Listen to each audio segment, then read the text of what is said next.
Formation commanders की आज meeting थी और आर्मी चीफ ने उसकी सरबराही की, इजलास की। रद्दुल फसाद ऑपरेशन का जायज़ा लिया गया और पाकिस्तान की इंटरनल सिक्योरिटी के हवाले से मामलात जो थे उनको देखा गया।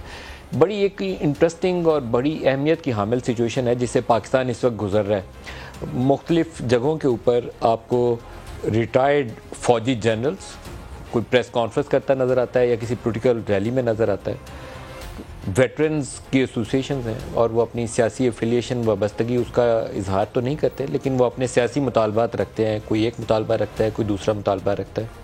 तो एक तो कभी इम्कान है, उसका आज की फॉर्मेशन कमांडर्स मीटिंग से तो ताल्लुक़ नहीं है, लेकिन कभी इम्कान है कि ऐसे लोग जो अपने मेडल्स या अपनी आर्मी से वाबस्तगी को सियासी मकासद के लिए इस्तेमाल करें, तो उनके ऊपर एक्शंस की आर्मी एक्ट के अंदर जो गुंजाइश है उसको इनिशिएट किया जा सकता है। पॉसिबिलिटी है उस चीज़ की और शायद कुछ लोगों के ख़िलाफ़ उसका आगाज़ हो जाए। मतलब जनरल अली कुली, अभी हमने उनको रिसेंटली देखा कि प्रेस क्लब के बाहर वो हमें नज़र आए। तो जनरल अली कुली मामू हैं उमर अयूब के, तो उनकी रिश्तेदारी और सियासी वाबस्तगी बड़ी क्लियरली नज़र आती है। इसी तरीके से जनरल यासीन जो हैं, जनरल आसिफ यासीन, उनके फादर इन लॉ वो ख़ुद PTI के MNA हैं, ब्रिगेडियर अमान भट्टी, राहत अमान भट्टी।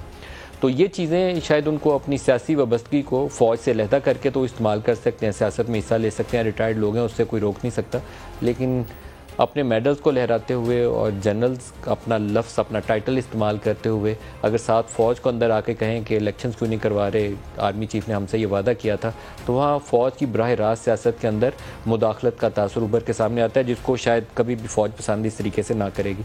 इसी तरीके से कुछ ऐसे बयानात सामने आए हैं जिसमें लगता यह है कि फ़ौज पाकिस्तान तहरीक इंसाफ की हुकूमत बनाने में भी लगी हुई थी और गिराने में भी लगी हुई थी। ये PTI के अपने लोगों के बयानात हैं और इंटरव्यूज़ हैं जो कैमरे के ऊपर उन्होंने आकर बड़े धड़ल्ले के साथ वो बातें बोली हैं जो इन गुड टेस्ट नहीं देखी जा सकती। मैंने एक दो प्रोग्राम में पहले तज़किरा किया है कि PTI की 2018 की हुकूमत साजी का अमल जो था वो बाज़ औक़ात मुझे ऐसा तासुर उससे मिलता है कि जैसे IGI की हुकूमत 90 में नवाज शरीफ की बनाई गई थी, उसी तरह से इनके इत्तेहादी कुछ जमातें इनके करीब आईं और इनकी हुकूमत बन गई।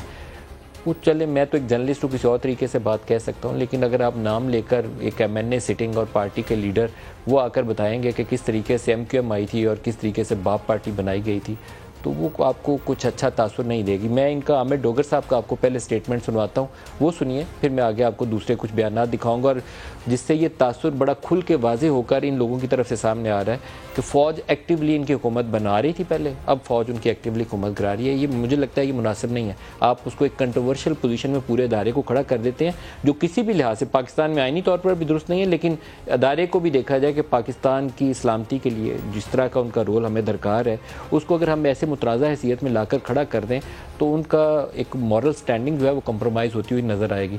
दिखाएगा आमिर डोगर।